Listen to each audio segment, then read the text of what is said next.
Misery of His Unloved Wife, Episode 1, Mapait. Natupok na ang kandilang sinindihan ko sa ibabaw ng cake. 12 araw bago ang Pasko. Ito ang wedding anniversary namin ni Zaid. Subalit 10:00 na ng gabi. Malamig na ang pagkaing pinaghirapan kong ihanda para dito, pero wala pa rin ang aking asawa. Kinailangan ko pang uminom ng anti-allergy.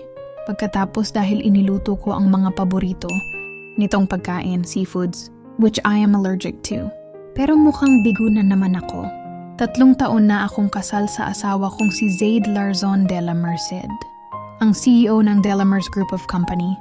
Pagmamay-ari nila ang ilang hotels at mga kondominium sa buong NCR at mula nang hawakan ni Zade ang kumpanya ng ama nito. Mas lumaki pa nga ang mga yaman ng pamilya nito. Mayroon na ring itong na-acquire na logistic company 1 taon na ang nakakaraan. Ma'am, ililigpit ko na po ba ito? Mahinang tanong sa akin ni Aling Susan. Nagawa ko pang sulyapan ang mga pagkaing pinaghirapan kong ihanda.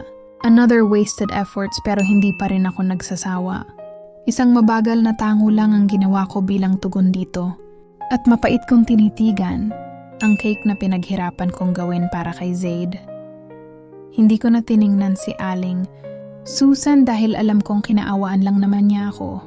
Buong buhay ko iyon lang naman ang natatagap ko mula sa ibang tao. But no one dared to make me feel na pwede rin akong mahalin. Dahil kahit ng mga katulong sa mansion, ng magulang ko takot na magpakita ng awa para sa akin.